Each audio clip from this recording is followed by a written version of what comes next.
there can also be other restrictions as to the way that the Social Security, is done. Maybe they can change that by statute, like, okay, you require so much time living here, just like they change on the quarters and things like that, make it more.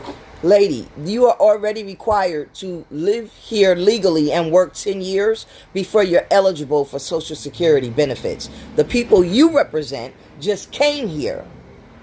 They've not paid into FICA taxes. That is the difference, where you have people saying, oh, they pay taxes. No, you don't. If you don't have a Social Security card, you can't pay taxes. You can't pay FICA taxes. And those are the taxes that you're using. Additional upon that.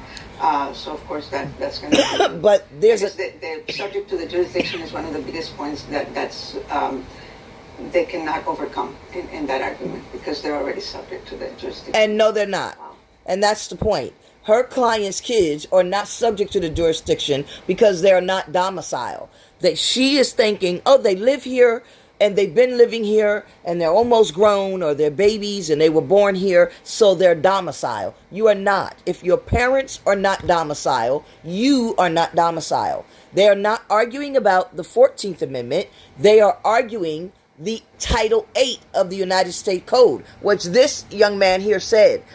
And this guy is the guy, I want you to hear his comments. He said he's not an attorney, but he gets it. You can't have 8 billion people come to the United States, have babies, and say the babies are citizens, so therefore we're going to tether on to them. And even though we're not here legally, we can't leave our kids. You could take your kids with you and go back to whatever country you're from, put your application in, and then wait to get here. That is the law. And if you think the United States Supreme Court is going to rule against Donald Trump on the 14th Amendment, you are mistaken. The 14th Amendment is not the question. Which one of these two people here said? What is the question is, can he enforce immigration under Title 8 of the United States Code? And the answer is yes. Let's just play devil's advocate and say they tell Trump no. He gonna do it anyway. You know why? Because he is the executive in charge of the executive branch. And the Supreme Court cannot tell him what to do. They can give their opinion. He does not have to follow it.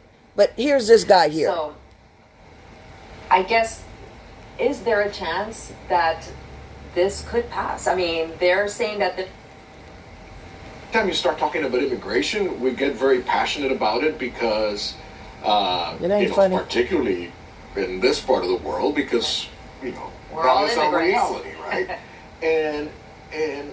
But I think that because of that, we I gotta lose go.